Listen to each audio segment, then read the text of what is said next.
Saya sudah di sini ya, Haidar Bagir nih. Siap, Mas Haidar. Ya, ya.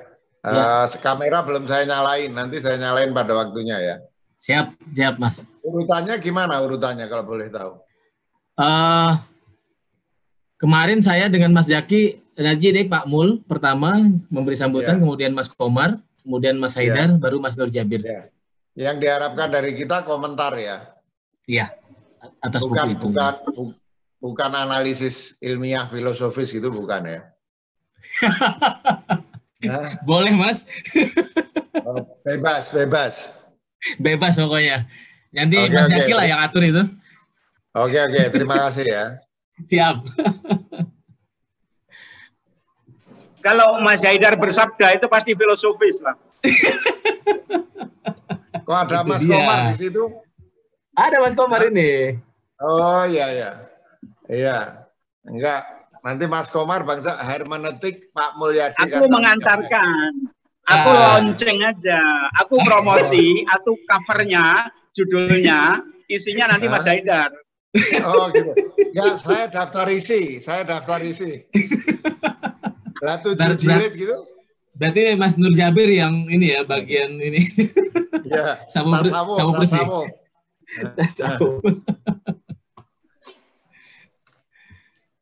Oke, masih nunggu.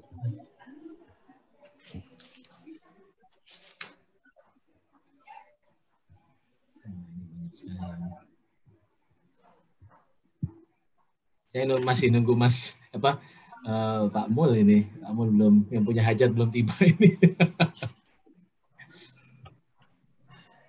Aku ini gimana, Mas? Ini lagi freeze gambarnya kayaknya. Suasanaku itu aku lagi di luar. Aku setelah ngomong, kemudian aku ngikutin sambil jalan di mobil. Oh iya. Siap. Saya kadang-kadang juga gitu. Iya. Mas Haidar kalau juga saya kondisi.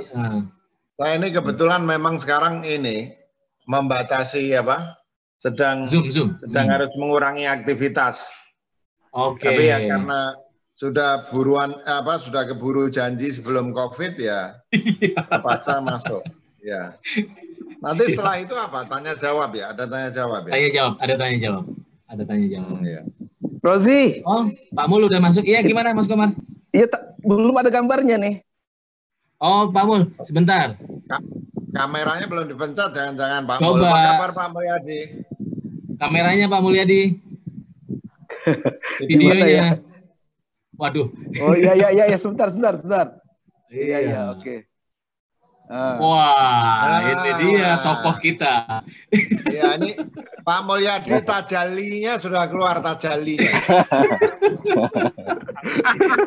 Tajalinya udah keluar. Apa kabar Pak Mulyadi? Baik, alhamdulillah. Ya, ini lagi. Gimana Pak Haidar? Mas Komar? Alhamdulillah. Tajali itu kan dari nggak kelihatan menjadi kelihatan. Kelihatan ya benar. Belum mencet kamera aja. Ini tadi udah dipasang miring, terus tapi ternyata di sananya ini jadi bolak-balik nih. Jadi sekarang udah bisa settle nih. Oke. Ya sebentar ya, lagi dulu. Ya, nunggu sambil setting semua. Setelah itu kita mulai. Oke. Udah bisa dengar suara saya? Bagus, bisa, Prof. Pak Mul. Bagus sekali. Alhamdulillah. Pak Jabir, gimana kabarnya? Alhamdulillah, Prof. Apa kabar, Prof Mul? Baik, alhamdulillah. Mas Zaki, mana Mas Zaki? Sudah ada ya? Mas Zaki udah tiba. Hadir, Pak. Iya. Nggak kelihatan semua soalnya nih, di sini hanya 4 orang. Oh, di handphone ya? Iya, di handphone saya. Alhamdulillah ya, kalau sehat semua, mudah-mudahan lancar nih acaranya. Iya, ini rencana yang tertunda, jadi mudah-mudahan. Iya, Prof. Ganteng pakai jas Pak Mul. Disuruh Rozi.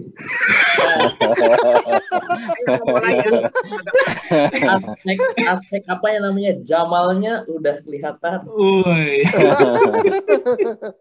Aspek Jamalnya. Nanti Tinggal yang Jalal Jalal yang dulu. kritik aja. Tinggal Jalalnya. Sebentar, saya masih nunggu Pak Tenang aja, Nafis. Mas. Kalau belum kita mau. Bentar.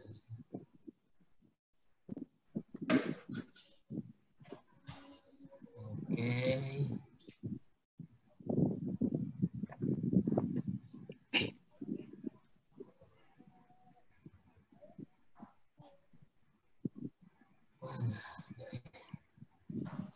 Ini Pak Haidar nih lama nggak ketemu nih. Haidar, Mas Komar. Iya. Oh, Pak Habib izin. Oh iya, Pak Habib ya suaranya nih. Sehat Habib. Salam. Alhamdulillah, sehat Assalamualaikum selalu. wabarakatuh. Alhamdulillah bisa ketemu Ya, di sini. terima kasih Pak Mul. Iya, sama-sama. Aduh, bisanya lewat ini aja ya. Udah susah lewat darat. Iya.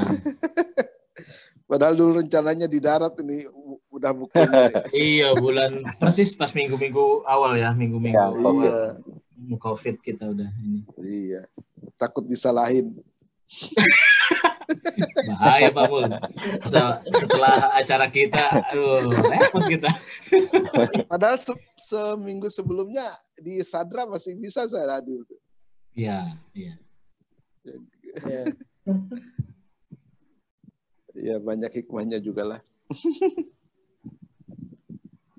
Saya paling tidak bisa ngerjain yang apa terjemahan Nurul. Terjemahan ya. Iya itu prima bener.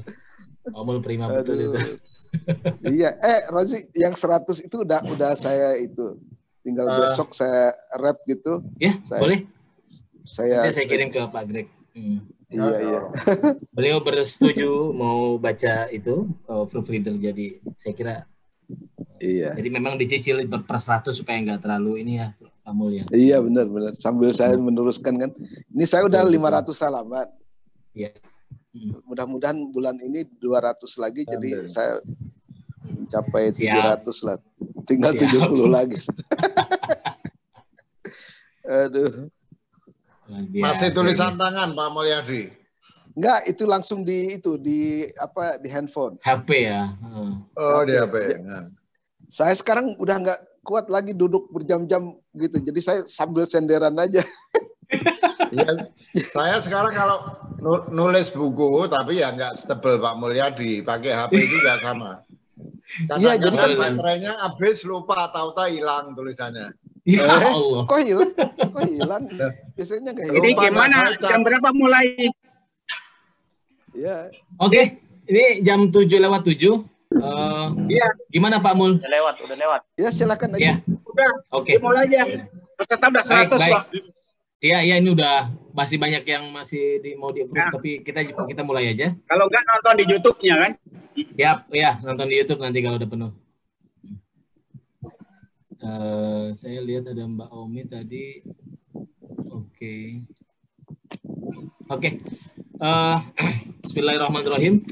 Assalamualaikum warahmatullahi wabarakatuh. Salam sejahtera untuk kita semua. Yang terhormat yang berbahagia. Nah, saya bilang yang berbahagia, Profesor Mulyadi Kartanegara. Para narasumber, para guru yang hadir pada kesempatan malam hari ini. Ini adalah rencana kami sebetulnya yang tadi seperti disampaikan oleh Pak Mul. Ini adalah rencana bedah buku yang offline sebetulnya. Sebelum COVID sudah kita rencanakan matang betul, tapi akhirnya harus kita tunda karena saya konsultasi dengan para narasumber. Ya ini bagian dari komitmen kita terhadap kebijakan pemerintah. Jadi akhirnya kita mulai, karena kalau masih nunggu lama pun saya kira juga kita nggak tahu sampai kapan ini berakhir. Jadi saya pikir kita mulai aja dengan cara online seperti ini. Nah, selain tadi kita sempat menghubungi Bu Karlina, di awal-awal itu sempat memberi kabar akan bergabung, kalaupun tidak jadi pembicara dia akan tetap datang sebagai komentator gitu. Tapi akhirnya harus diurungkan karena kondisi sekarang Bu Karlina kondisinya masih kurang sehat, jadi nggak mungkin untuk hadir. Jadi kita akhirnya ya all panel ini laki-laki, jadi mohon maaf kepada teman-teman yang ada banyak sekali masukan pada kami, dan tapi dalam rangkaian Haul Cak Nur ini ada banyak sekali pembicara perempuan yang kita hadirkan. Nah, kita akan mulai diskusi kita pada bedah buku kita pada malam hari ini. Nanti urutannya nanti Mas Jaki nanti akan mengatur. Biasa ya, mau minum. Enggak usah, ada ini aja. Lalu lintasnya nanti Mas Jaki. Saya kira langsung saja Mas Jaki untuk memandu acara ini. Kita langsung silakan Mas Jaki. Ya, terima kasih Mas Rajid. Assalamualaikum warahmatullahi wabarakatuh. Waalaikumsalam warahmatullahi wabarakatuh. Bismillahirrahmanirrahim. Alhamdulillahirabbil wassalatu wassalamu ala asrofil anbiya'i wal mursalin wa ala alihi washabihi ajma'in. Amma ba'du. Para hadirin yang berbahagia, terutama untuk Sahibul Hajat Profesor Dr. Mulyadi Kartanegara, dan juga para pembicara kita hari ini yang tentu tidak asing bagi publik Indonesia dan terutama bagi umat muslim ya. Semua adalah cendekiawan muslim, dari Profesor Dr. Hidayat, Mas Hadar Bagir, dan juga Mas Muhammad Nur Jabir. Nah, ini saya sendiri secara langsung mendapatkan ijazah langsung ketika datang kepada rumah Pak Mul untuk belajar sejarah beliau menuliskan karyanya. Nah, ini bagi kawan-kawan yang tidak mengetahui, ini adalah salah satu jilid ke-6 dari autobiografi Profesor Dr. Mulyadi Kartanegara, seorang pengkaji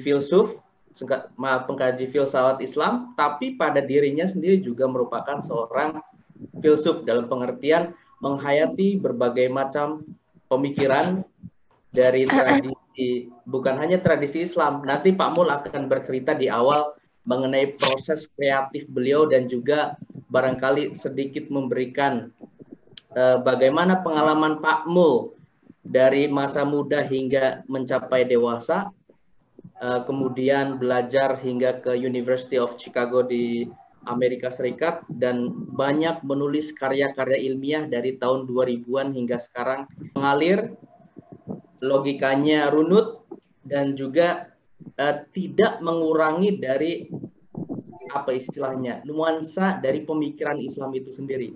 Nah, ini jarang, biasanya para pengkaji filsafat sangat sedikit yang bisa menuliskan pemikirannya melalui kata-kata ataupun rangkaian karangan yang indah, dan ini menjadi semacam sebuah teladan buat bukan hanya buat para penulis saja, tetapi juga para mahasiswa yang sedang menuliskan karya ilmiahnya atau menulis untuk populer.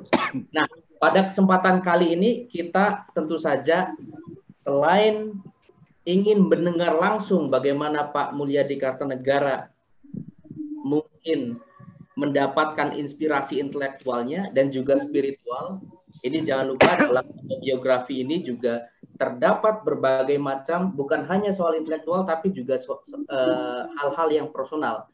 Dalam studi sejarah, ini yang sangat penting sebetulnya, bahwa karya ini dianggap sebagai ego dokumen. Nah, ego dokumen ini bisa menjadi sumber yang sangat bagus baik buat para sejarawan ataupun sarjana berikutnya atau hari ini untuk meneliti bagaimana sih Pak Mul dan generasinya ataupun pada masa-masa ini bukan hanya menuliskan karangannya, tapi juga relasi sosial dengan para intelektual lain, dengan para muridnya, dan konteks kebudayaan ilmiah yang ada, terutama di Indonesia.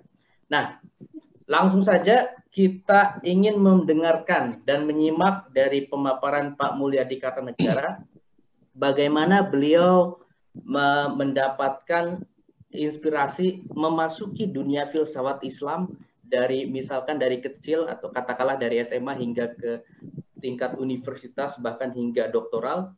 Nah, saya pikir tentu kita tidak akan mendapatkan semua gambaran dari 6 jilid yang ada di buku ini, tapi Pak Mul setidaknya memberikan beberapa poin yang penting yang bisa dijadikan pelajaran buat kita para audiens di sini. Kepada Pak Mulyadi Kartanegara dipersilahkan. Mulai. Assalamualaikum warahmatullahi wabarakatuh. Dari dia mulai awam bila. Alhamdulillahirabbil alamin. Wa bihi nasta'inu ala umuri dunya waddin. Wassalatu wassalamu ala sayyidil mursalin sayyidina Muhammadin wa ala alihi washabbihi ajmain. Amma ba'du. Teman-teman sekalian yang saya cintai, alhamdulillah hingga saat ini kita masih diberi kesehatan sehingga kita bisa menyelenggarakan apa yang kita telah rencanakan, yaitu bedah buku saya, autobiografi Mengarungi Lautan Ilmu. Tentu saja tadi benar ya kata Mas Zaki, nggak mungkin bisa semua 6 jilid ini ditumpahkan dalam satu jam ini, atau barangkali setengah jam. Karena itu saya akan memilih jalan yang khusus ya. Artinya saya akan mencoba menjelaskan di sini pengalaman intelektual dan spiritual saya dari mulainya sih sebenarnya dari mulai saya masuk universitas yaitu IAIN ya. Tapi sebagai background nanti saya akan juga ceritakan tentang latar belakang kehidupan saya.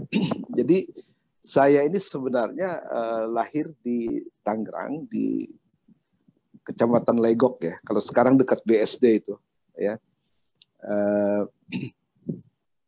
Dari kampung yang termasuk kampung santri ya disebutnya.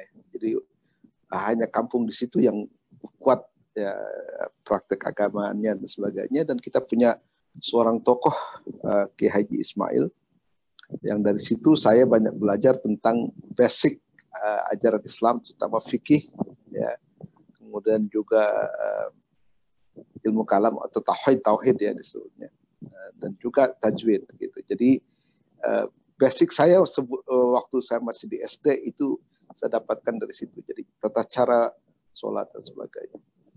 Tetapi sebenarnya walaupun lahir di Tangerang, saya punya leluhur itu dari Sumedang Larang, jadi kerajaan Sumedang Larang yang pertama kali dibawa oleh Raden Arya Wangsakara yang sekarang dinobatkan sebagai pahlawan ya, yang kemudian diberi wewenang untuk mengurus Tangerang sebenarnya oleh Sultan Banten waktu itu.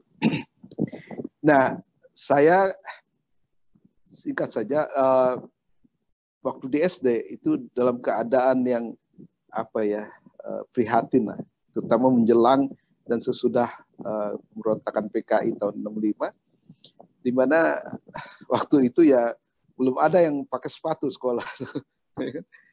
Dan kadang-kadang untuk sarapan saya harus hanya membawa garam dari rumah dan kemudian manjat pohon nangka untuk sekedar mengganjal perut gitu kan.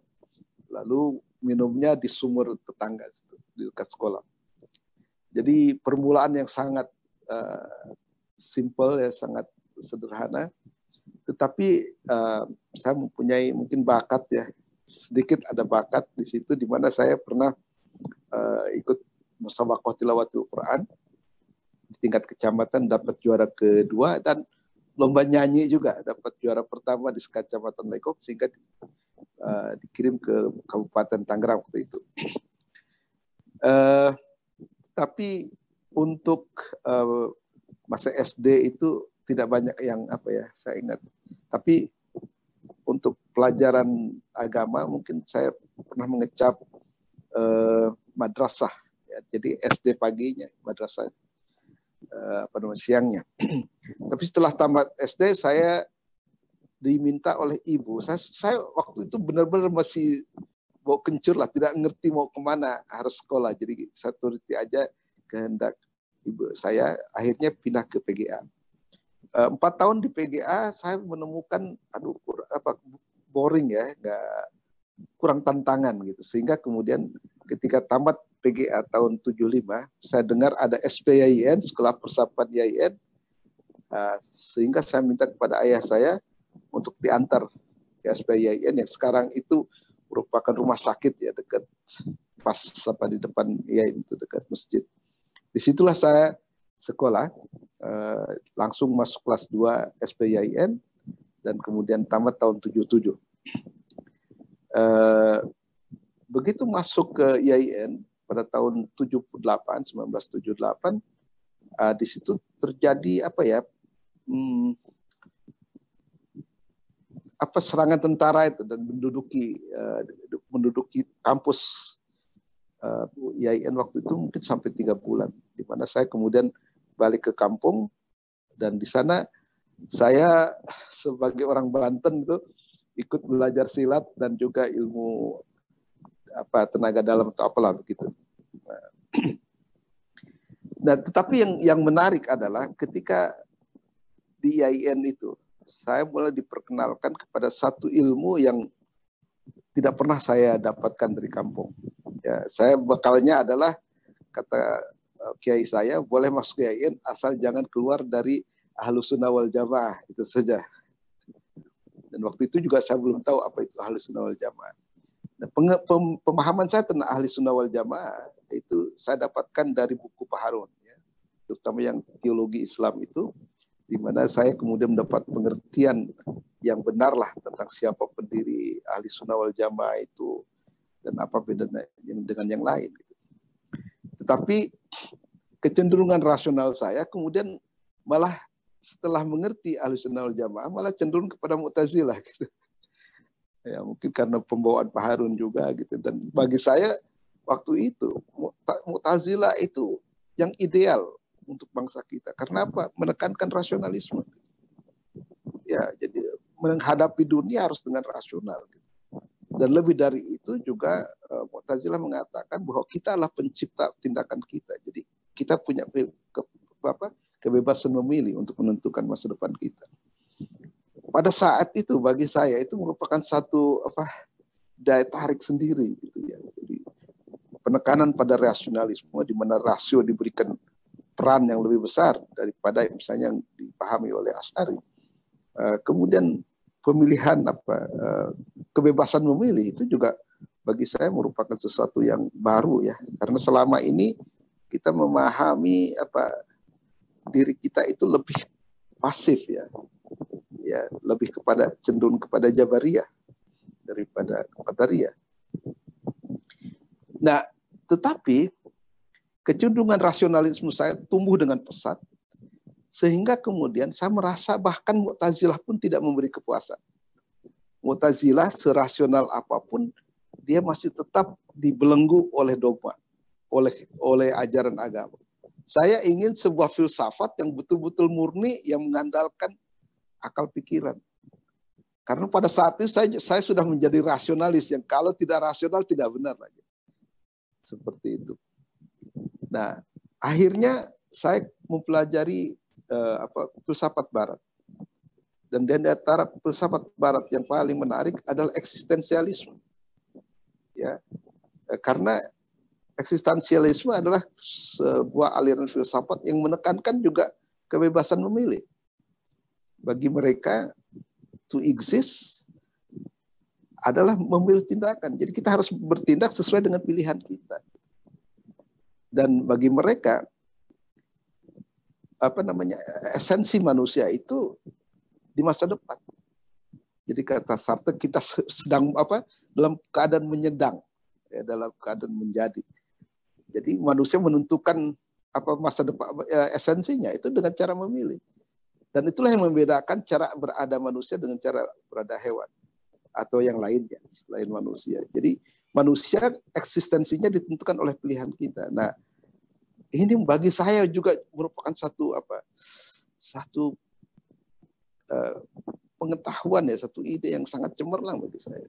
Saya waktu itu sudah memang mengatakan bahwa manusia itu harus memilih, merencanakan masa depannya. Gitu. Tidak bisa pasrah begitu saja ya secara pasif terhadap nasib. Gitu. Nah, tetapi sangat disayangkan ya. Waktu itu sih saya asik-asik aja ya. Jadi pengkajian saya terhadap eksistensialisme membawa saya kepada mungkin nggak ateisme tapi keraguan gitu ya. Karena apa? Karena kalau tadi untuk eksis itu kita harus menggunakan kebebasan memilih kita, maka kata Sartre, bagaimana kita bisa bebas? Kalau bahkan di ruang kamar tidur kita sendiri, Tuhan ngintip terus. Gitu. Jadi bagaimana kita bisa bebas kalau diintip terus? Makanya Sartre menggunakan istilahnya lubang kunci sebagai lambang Tuhan. Dia cross. Kalau mau bebas, mau eksis, kita harus tutup lubang itu. Lupakan Tuhan. Gitu.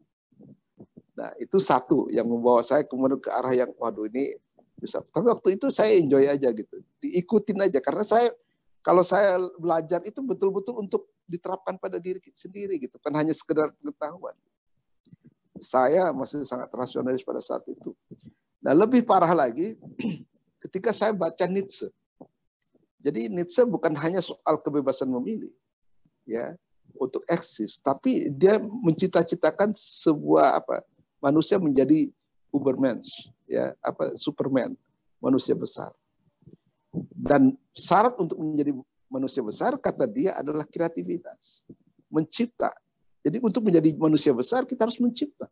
Tapi dia bilang kalau kita masih percaya pada yang Maha Pencipta, maka kita nggak bakal bisa mencipta. Dan karena itu nggak bakal menjadi Superman. Oleh karena itu, maka kata dia, untuk menjadi Superman, kita harus bunuh Tuhan. Dan nyatanya sekarang katanya, Tuhan sudah mati. Ya kan? Gitu. Wah, ini saya bilang menarik, tapi rada ngeri-ngeri juga ini. Jangan-jangan nanti kan saya bawa ke jalan yang salah nih. Tapi saya ikuti terus. Sesuai dengan kecenderungan saya pada saat itu. Tapi yang ternyata lebih berpengaruh lagi membawa saya kepada skeptisisme adalah Sigmund Freud. Ya, saya waktu itu memang sudah menjadi dosen ya di Universitas Islam Asy-Syafi'iyah ketika saya masih mahasiswa di UIN, di IAIN. Gitu. Jadi saya dalami betul Sigmund Freud itu. Saya beli di Loakan Senen tuh di Planet Senen itu buku-buku loak yang berbahasa Inggris karena waktu itu jarang sekali ya buku filsafat dalam bahasa Indonesia. Jadi saya beli yang bahasa Inggris sambil kemudian belajar bahasa gitu. Jadi Sigmund Freud mengatakan ternyata kata dia bukan Tuhan yang menciptakan kita. Kitalah yang menciptakan Tuhan. Karena apa? Karena Tuhan itu lahir dari manusia ketika manusia menghadapi tantangan alam dan merasa kerdil. Nah, dari kekerdilannya itu dia proyeksikan. Jadi seperti menaruh lilin di bawah kaki kita dan kemudian ada bayangan besar di tembok. Nah, itulah yang kita sebut Tuhan. Padahal Tuhan itu lahir dari kekerdilan manusia, diproyeksikan sehingga menjadi besar. Jadi kesimpulan dia, Tuhan itulah yang kita ciptakan, bukan Tuhan yang menciptakan kita. Gitu. Nah, ini kan punya efek yang sangat besar kepada diri saya. Kalau memang Tuhan yang kita ciptakan, lalu ibadah kita selama ini ya, berpuasa, sholat, bangun pagi, dan sebagainya, apa ada gunanya? Nah, disitulah saya kemudian sempat dilanda keraguan ya, walaupun saya terus sholat ya, mungkin takut dibilang oleh masyarakat, wah ini gimana gitu. Tapi dalam hati itu ada keraguan. Nah, untungnya pada saat itu kemudian muncul Iqbal. Saya membaca buku Iqbal yang The Reconstruction of Religious Thought in Islam. Saya ingin menulis tentang Iqbal, tapi waduh terlalu tinggi. Nah, akhirnya saya tahu bahwa Iqbal mempunyai 3 guru, Bergson, Rumi, dan Nietzsche. Gitu. Nah, jadi saya bilang sebelum saya menulis tentang Iqbal, saya akan menulis gurunya dulu. Jadi kebetulan waktu itu saya harus menulis tentang risalah ya untuk sarjana muda. Jadi saya menulis tentang Bergson, gurunya Iqbal dari Prancis. Nah, saya sangat terbantu oleh Bergson dalam mengurangi keyakinan saya kepada intelek, kepada akal. Jadi kata Bergson, akal itu bukan satu-satunya milik manusia. Ada yang lebih tinggi daripada akal, yaitu intuisi. Gitu.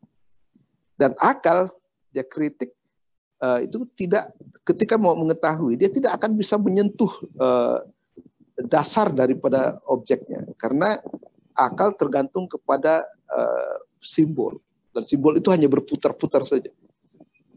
Jadi dia bilang akal tidak menyentuh jantung daripada objek yang kita. Jadi akal punya kelemahan. Disitulah saya kemudian belajar bahwa oh iya, ternyata akal tidak bisa sama sekali kita anggap satu-satunya. Jadi saya mulailah di situ diturunkan sedikit kriteria saya tentang intelek itu, dan kemudian saya mulai kepada memperhatikan hati. Dan Bergson luar biasa lah, kalau saya tulis dalam risalah itu dan di buku autobiografi itu banyak pelajaran yang saya ambil dari Bergson itu. Tapi terutamalah dalam hal ini dia mengkritik intelek, mengkritik akal sebagai sesuatu yang mempunyai kelemahan. Jadi agak turun tensinya saya. Ya, gitu. Nah, tapi rupanya pandangan Bergson ini belum lagi bisa menghapus keraguan saya kepada Tuhan. Jadi saya masih tetap mamang gitu. Pada saat itulah saya sering diganggu dengan mimpi-mimpi mistik. Ada mungkin 40-an kali gitu, dibawa terbang ke langit gitu kan. Kadang-kadang melihat bintang dekat sekali, tapi melihat ke bawah itu, waduh, awan dan sebagainya. Anehnya, pada saat tidur saya ingin meminta kepada Tuhan untuk dikembalikan dengan cara baca Al-Ikhlas, Al-Falaq, An-Nas gitu. Kalau saya kemudian lancar membacanya, saya cepat turun ke tempat saya tinggal gitu. Dan itu berulang kali gitu. Dan yang lebih menyakitkan lagi, kalau kadang-kadang ada semacam sebesar batu masuk ke dalam perut saya dan ke bawah perut saya. Wah, sakitnya luar biasa.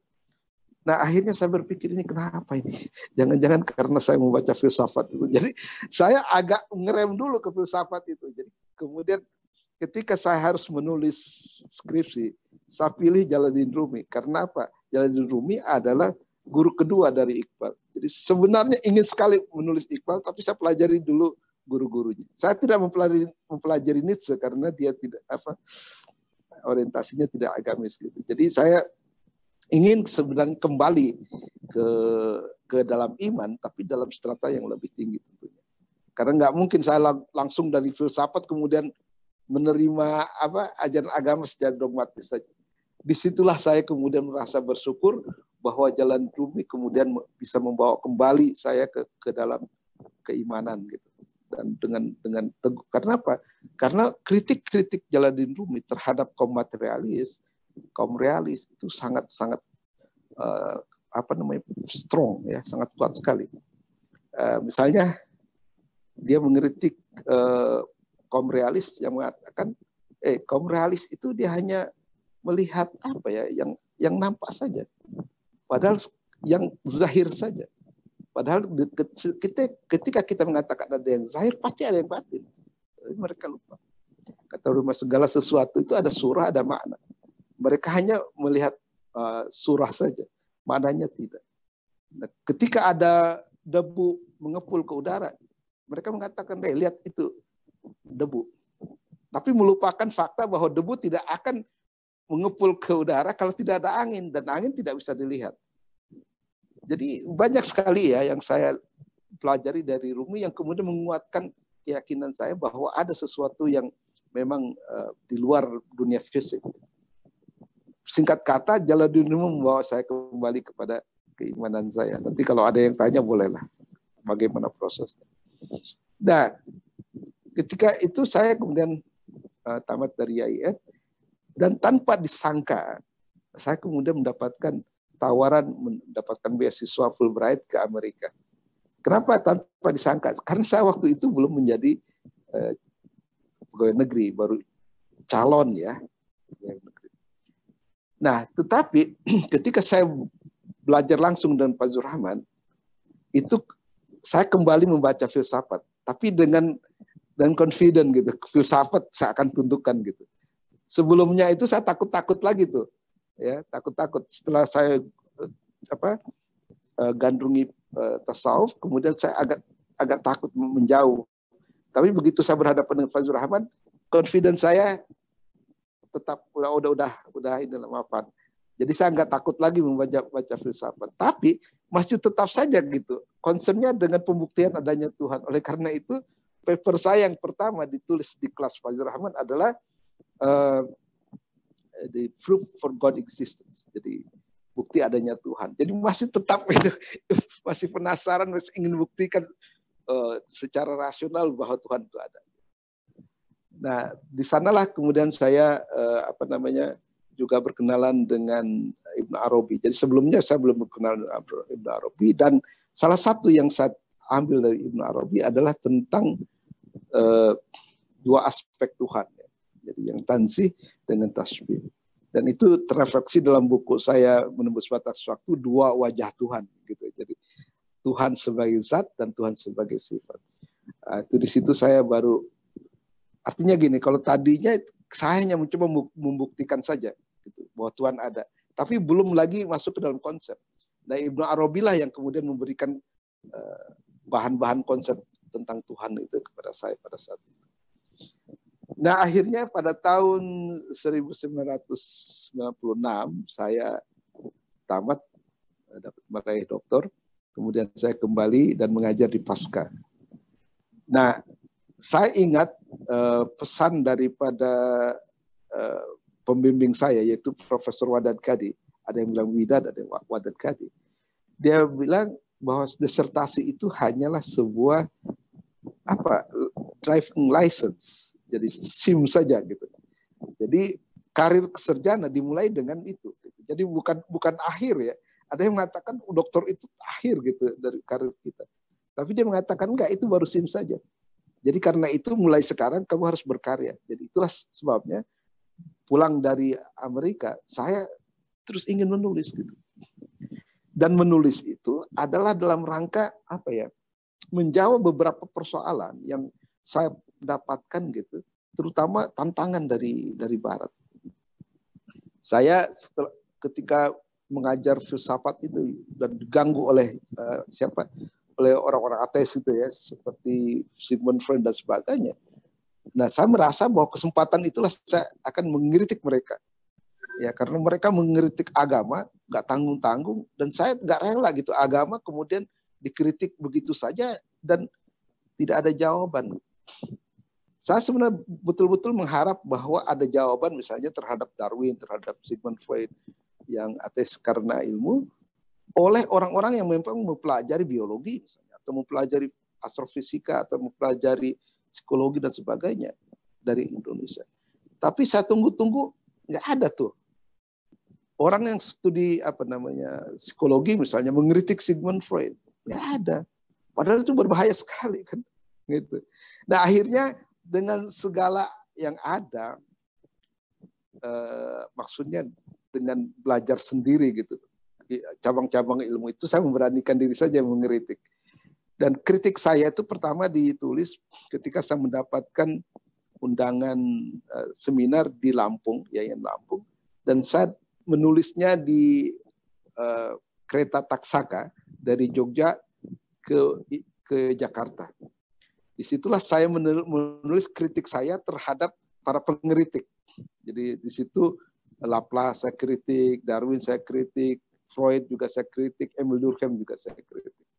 Jadi intinya bahwa setelah saya pulang dari mendapatkan doktor, itu saya mulai melakukan berkontribusi lah gitu.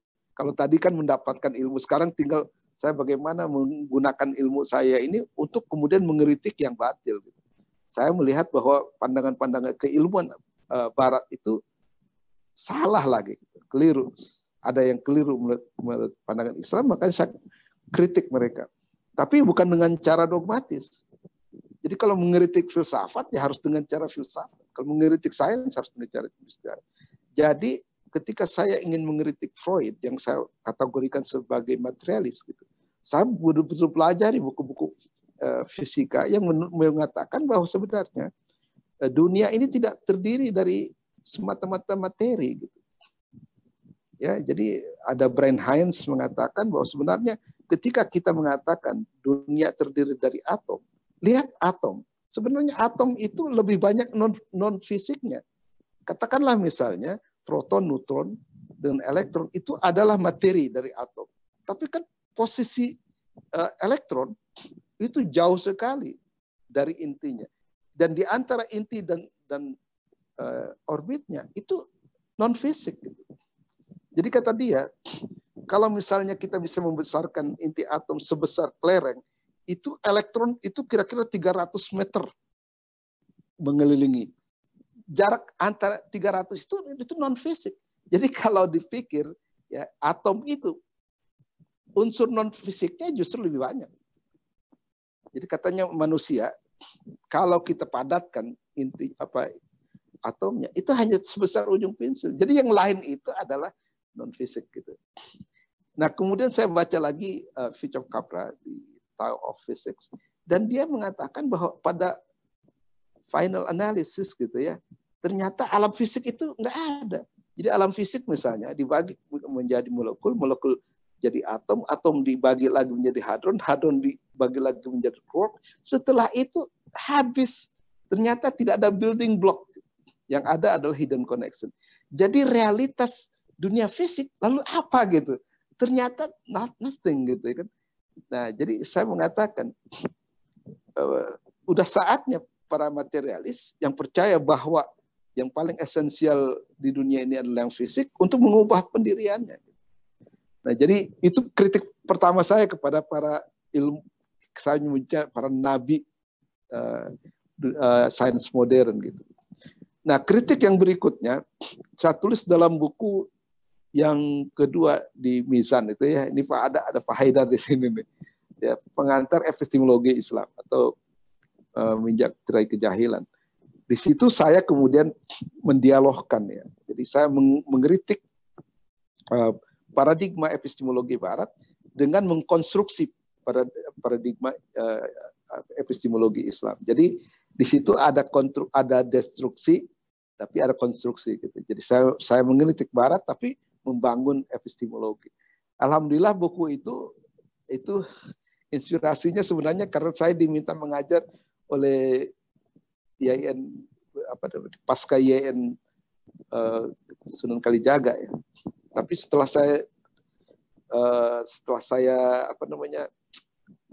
deliver itunya kuliahnya 10 kali, saya merasa wah ini harus ditulis nih. Sayang kalau dibuang saja. Jadi setelah 10 kali saya memberikan kuliah, saya tulis menjadi bab 1 sampai 10.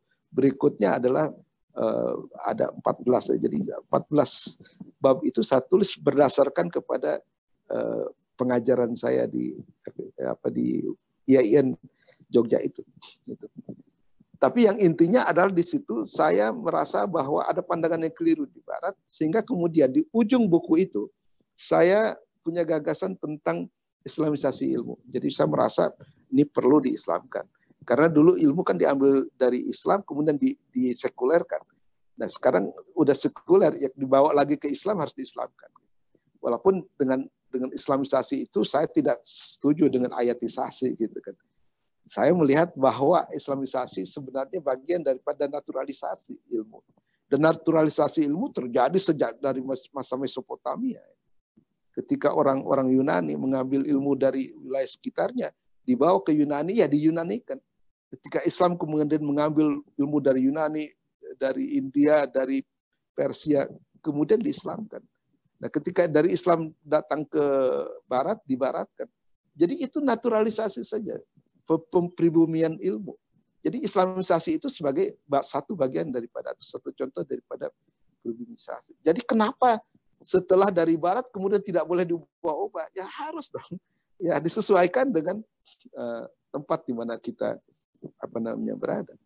Nah, concern yang berikutnya adalah konstruksi ya. Jadi saya melihat bahwa pengantar epistemologi itu adalah philosophical basis untuk bidang keilmuan.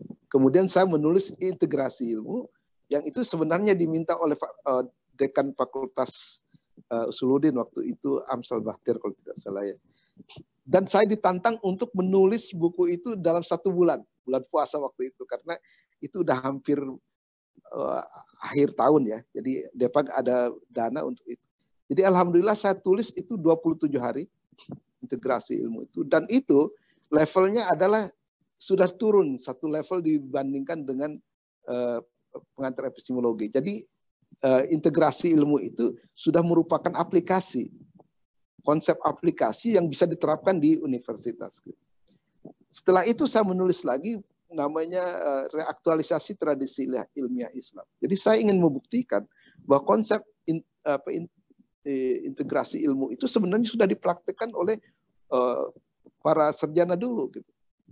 Jadi buku yang ketiga itu adalah contoh historis tentang bagaimana sebenarnya integrasi ilmu itu dilakukan.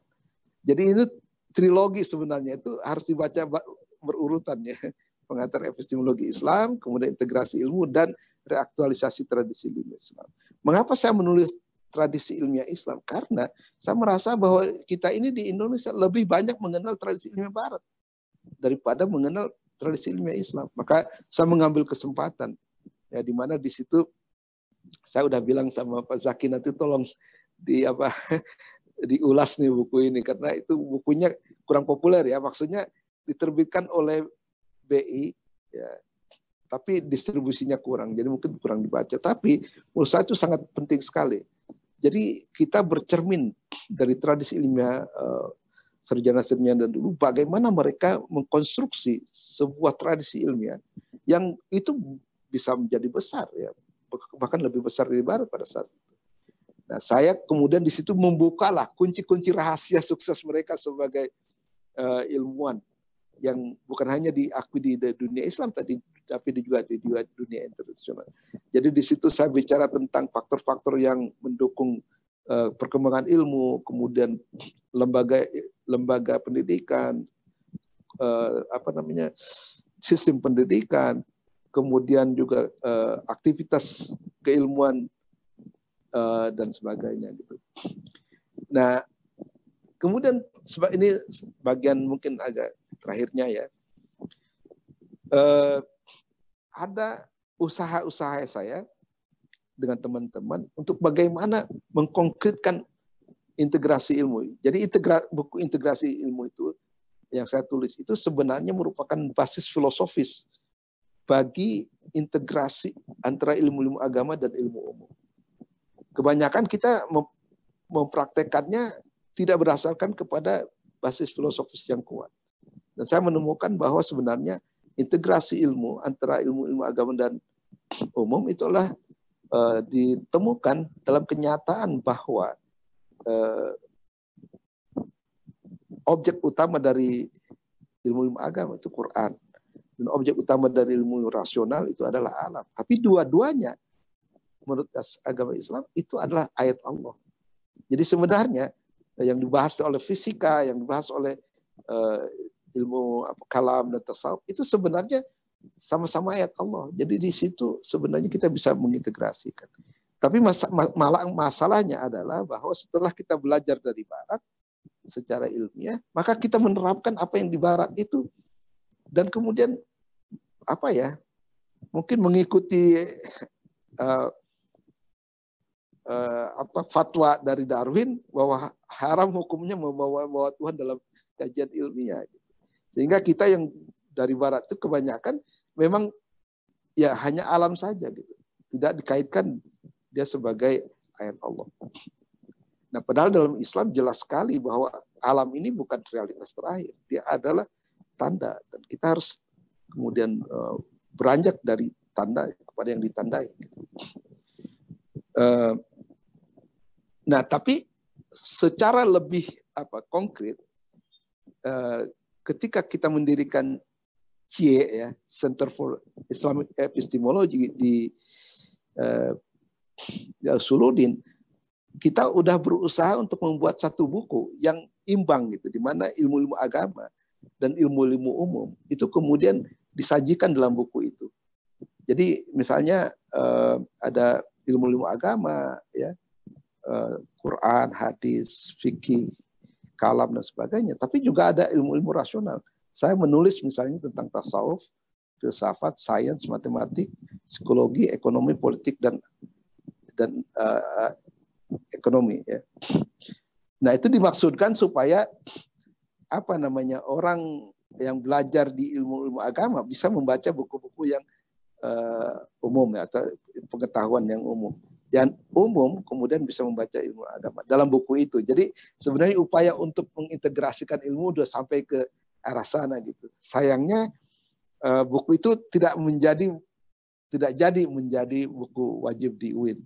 Walaupun menurut saya itu masih tetap cukup baik gitu, untuk dijadikan buku daras ya, karena muatannya. Dulu pernah kita kumpulkan, kalau nggak salah Mas Komar juga ada waktu itu ya, dengan Sumardi dan Pak Quraish Shihab membicarakan buku itu.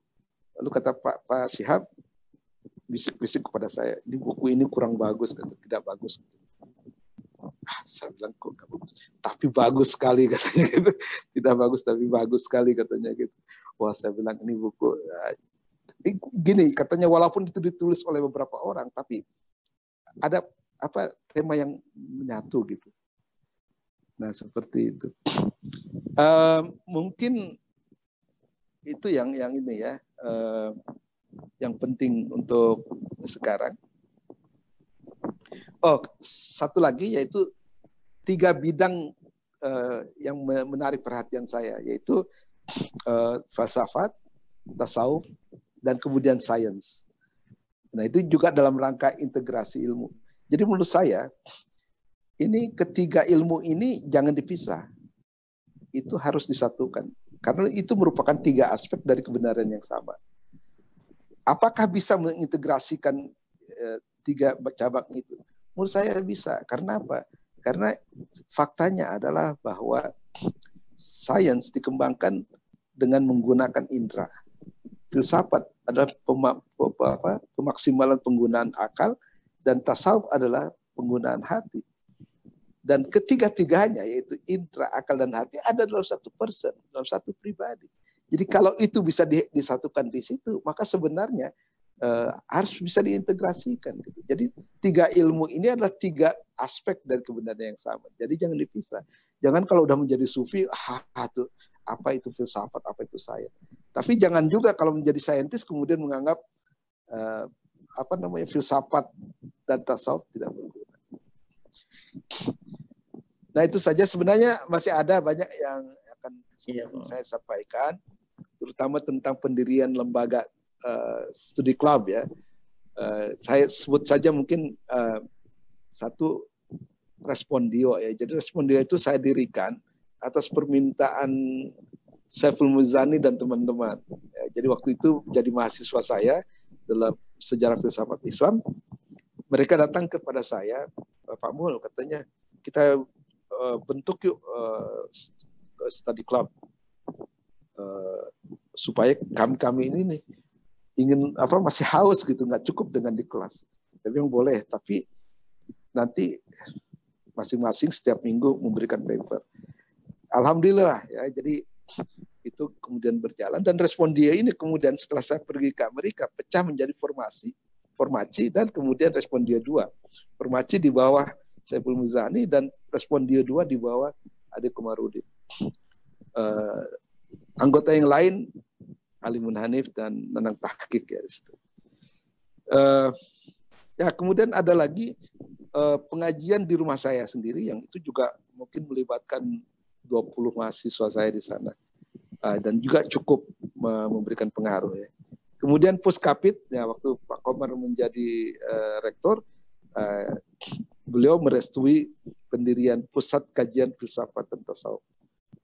Tapi tidak berlangsung lama karena kemudian saya pindah menjadi direktur CIPSI. Nah, CIPSI ini berjalan cukup lumayan ya, mungkin 3 tahun, dan ada hasilnya, yaitu berupa penerjemahan Rosail Ikhwanus Sofa dan Ibnu Sina. Saya kira mungkin itu saja dulu ya. Untuk memberikan kesempatan pada yang lain nih. Demikian saja sekilas ya dari apa yang saya bisa sampaikan saat ini. Mudah-mudahan bermanfaat. Billahi taufiq wal hidayah. Assalamualaikum warahmatullahi wabarakatuh.